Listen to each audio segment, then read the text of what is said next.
Oke, Assalamualaikum warahmatullahi wabarakatuh. Waalaikumsalam warahmatullahi wabarakatuh. Shalom, Salam. Shalom. Shalom. salam sejahtera buat kita semuanya.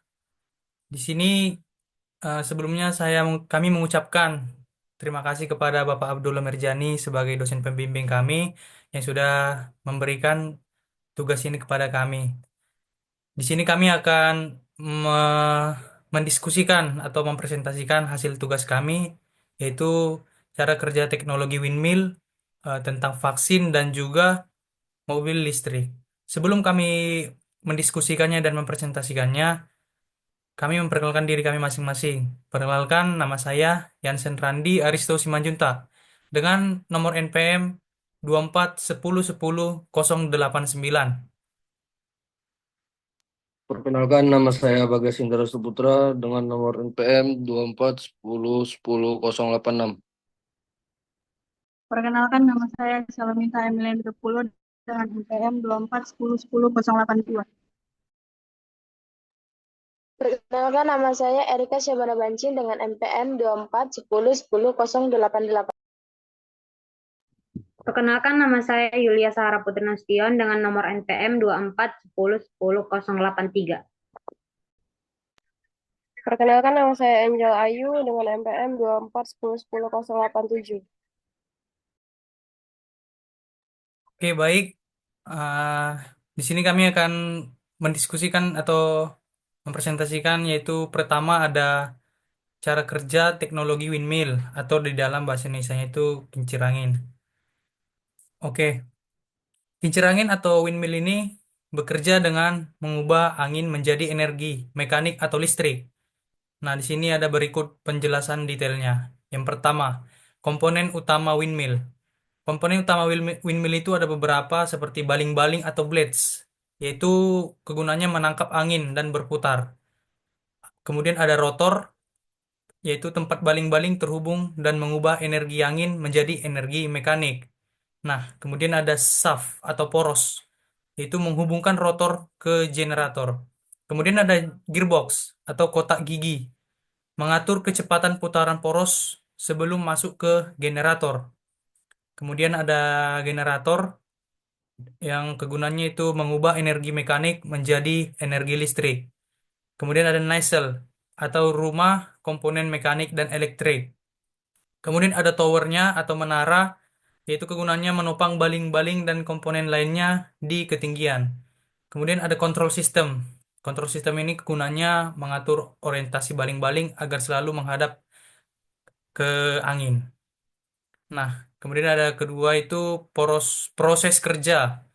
Proses kerja itu ada berapa ini? Ada tiga ya. Nah, proses kerja itu pertama itu ada penangkapan angin.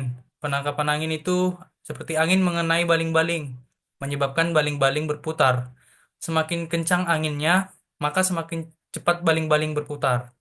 Kemudian kedua, ada rotasi dan penggerak mekanik. Baling-baling memutar rotor yang terhubung ke poros atau shaft.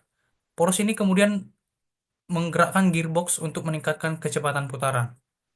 Nah, kemudian ada yang ketiga, yaitu konversi energi. Gearbox menggerakkan generator.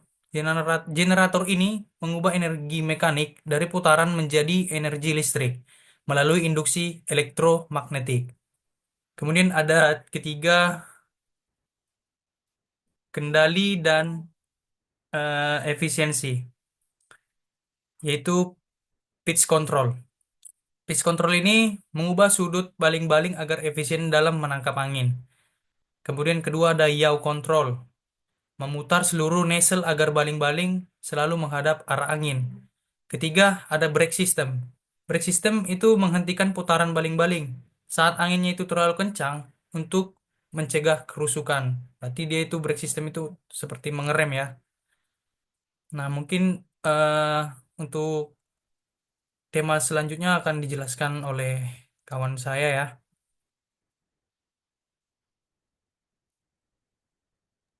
Oke, silakan dilanjutkan. Cara kerja teknologi mobil listrik. Apa itu mobil listrik?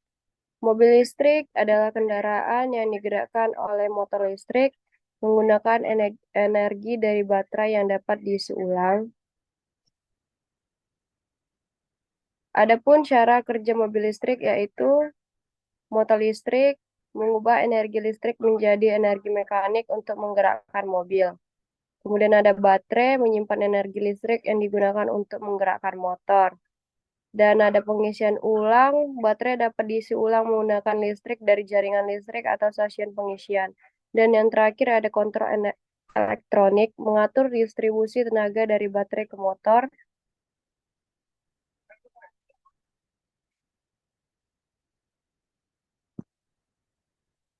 Meskipun motor listrik memiliki, meskipun mobil listrik memiliki banyak manfaat, ada beberapa dampak negatif yang perlu dipertimbangkan, baik dari segi lingkungan, ekonomi, maupun sosial. Satu, dampak lingkungan. Produksi baterai. Proses produksi baterai, khususnya lithium-ion, membutuhkan penambangan mineral seperti litium, kobalt, dan nikel yang dapat merusak lingkungan dan ekosistem. Limbah baterai. Baterai yang habis masa pakainya bisa menjadi limbah berbahaya jika tidak dikelola dengan baik. Jejak karbon produksi. Produksi mobil listrik, terutama baterainya, memiliki jejak karbon yang lebih tinggi dibandingkan mobil konvensional. Dua, keterbatasan infrastruktur. Stasiun pengisian belum merata dan membutuhkan investasi besar untuk membangun infrastruktur pengisian daya, terutama di daerah terpencil. Waktu pengisian.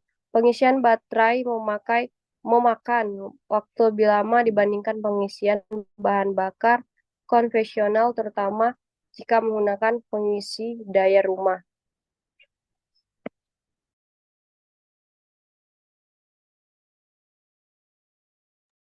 Oke, selanjutnya 3. Ketergantungan pada sumber daya langka. Mineral langka. Ketergantungan pada logam seperti lithium dan kobalt dapat menyebabkan eksploitasi sumber daya dan ketidakstabilan ekonomi di negara-negara penghasil. Yang keempat, dampak ekonomi dan sosial. Pergeseran industri. Berkurangnya permintaan untuk suku cadang mesin pembakaran internal dapat menyebabkan hilangnya pekerjaan di sektor otomotif tradisional. Harga awal yang tinggi, yaitu mobil listrik cenderung memiliki harga awal yang lebih mahal, meskipun biaya operasionalnya lebih rendah dalam jangka panjang. Yang kelima, permasalahan energi listrik. Beban listrik. Jika adopsi mobil listrik meningkat pesat, dapat meningkatkan beban jaringan listrik dan menuntut peningkatan kapasitas pembangkit listrik. Yang keenam, performa baterai di cuaca ekstrim. Efisiensi berkurang. Kinerja baterai dapat menurun di suhu ekstrim, baik panas maupun dingin, yang mempengaruhi jarak tempuh mobil. Yang ketujuh, isu keselamatan. Kebakaran baterai. Baterai lithium-ion memiliki resiko kebakaran jika terjadi kerusakan atau malfungsi, meskipun jarang terjadi. Adapun kesimpulannya, untuk memaksimalkan manfaat dan mengurangi dampak negatif, diperlukan pengembangan teknologi baterai yang lebih ramah lingkungan, manajemen limbah yang baik, serta peralihan ke sumber energi terbarukan.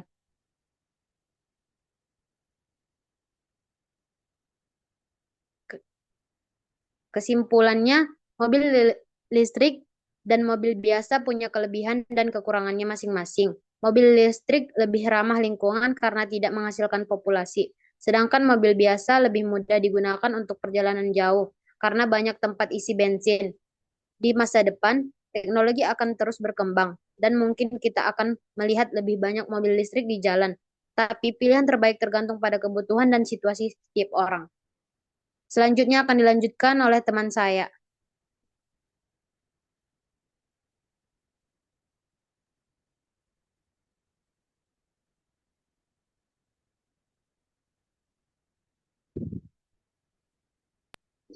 Baiklah, saya akan menjelaskan cara kerja teknologi vaksin.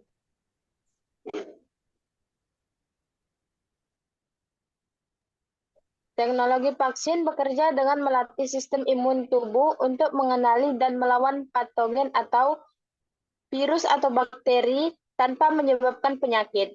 Proses ini merangsang tubuh membentuk imunitas terhadap patogen tersebut. Berikut adalah cara kerjanya berdasarkan jenis vaksin. 1. Vaksin inaktif atau inactivated patient. Cara kerjanya menggunakan virus atau bakteri yang telah dilemahkan atau dimatikan. Contoh, vaksin polio, baru hepatitis, baru prosesnya itu sistem imun mengenali bagian patogen yang tidak aktif dan membentuk antibodi.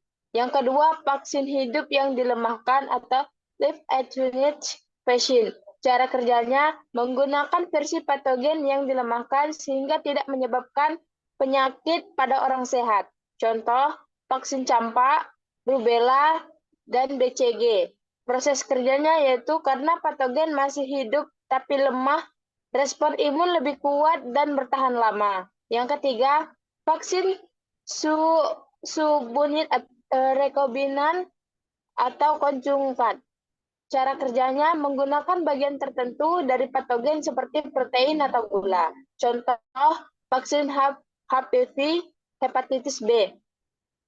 Proses kerjanya, bagian patogen dikenali oleh sistem imun memicu produksi antibodi. Selanjutnya akan dilanjutkan oleh teman saya.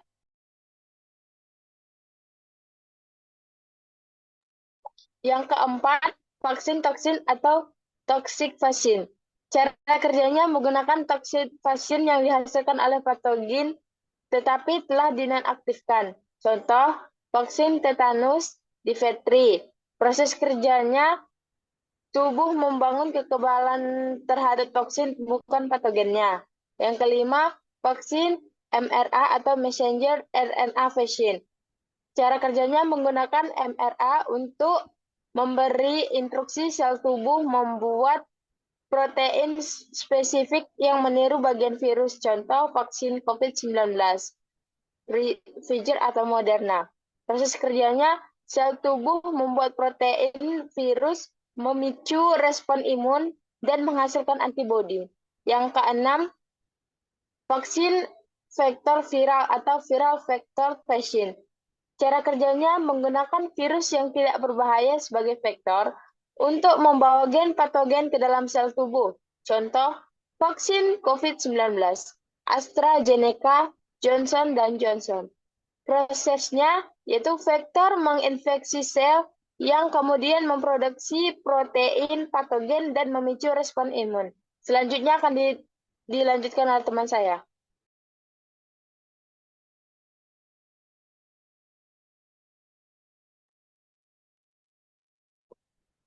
Oke. Tahap kerja vaksin dalam tubuh. Yang pertama, pengenalan patogen. Vaksin memasukkan komponen patogen atau instruksi genetik ke dalam tubuh. Yang kedua, aktivasi sistem imun. Sel imun mengenali antigen atau bagian patogen sebagai ancaman dan memproduksi antibodi. Yang ketiga, pembentukan memori imun. Sel memori dibentuk sehingga jika tubuh terpapar patogen sesungguhnya di masa depan, respon imun akan lebih cepat dan efektif. Keunggulan vaksinasi, pencegahan penyakit, melindungi individu dan masyarakat, pengurangan gejala parah jika terinfeksi dan penyakit lebih ringan. Pengendalian wabah, mencegah penyebaran patogen berbahaya. Teknologi vaksin terus berkembang untuk meningkatkan efikasi, keamanan, dan kecepatan produksi. Dampak negatif teknologi vaksin dan solusinya. Yang pertama, efek samping dan reaksi alergi. Dampaknya, beberapa orang bisa mengalami efek samping ringan seperti demam, nyeri di tempat suntikan, atau reaksi alergi berat. Meskipun sangat jarang, solusinya screening kesehatan sebelum vaksinasi untuk mendeteksi resiko alergi. Pengawasan medis selama 15-30 menit setelah vaksinasi untuk menangani reaksi segera. edukasi masyarakat tentang efek samping ringan yang moral. Selanjutnya akan dilanjutkan oleh teman saya.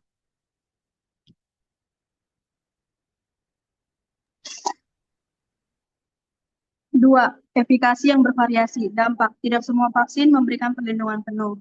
Efektivitas bisa berkurang pada individu dengan gangguan imun atau varian baru virus. Solusi, pengembangan booster vaksin meningkatkan perlindungan. Penelitian berkelanjutan untuk memperbarui formula vaksin agar efektif melawan varian baru. Terus yang ketiga ada distribusi tidak merata. Dampaknya yaitu akses vaksin bisa tidak merata terutama di negara berkembang, menyebabkan ketimpangan kesehatan global. Solusinya yaitu kerjasama internasional untuk distribusi vaksin atau melalui inisiatif seperti COVAX. Peningkatan kapasitas produksi lokal dan penghapusan hambatan paten. 4. Resistensi dan mutasi patogen. Dampaknya yaitu vaksinasi luas bisa memicu tekanan selektif yang menyebabkan mutasi virus menjadi lebih resisten.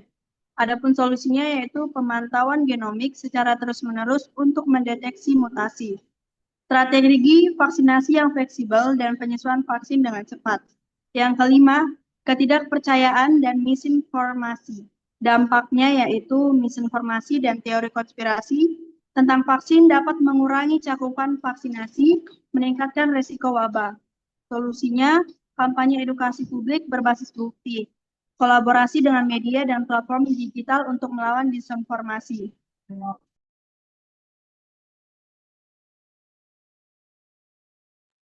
Melibatkan tokoh masyarakat dan tenaga kesehatan sebagai agen edukasi. Yang keenam, ketergantungan pada teknologi canggih. Dampaknya yaitu beberapa vaksin seperti mRNA memerlukan penyimpanan pada suhu sangat rendah yang sulit di daerah dengan infrastruktur terbatas. Adapun solusinya yaitu pengembangan vaksin yang lebih stabil pada suhu ruang, investasi dalam rantai dingin dan teknologi penyimpanan.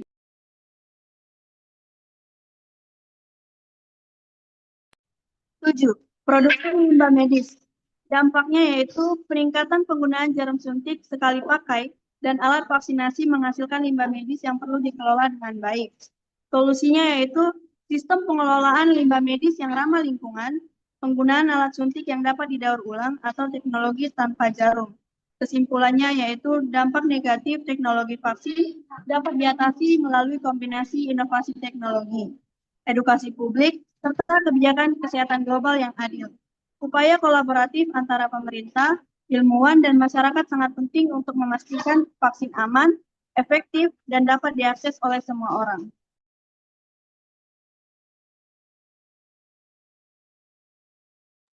Oke, mungkin sampai sini aja ya hasil diskusi kita kan.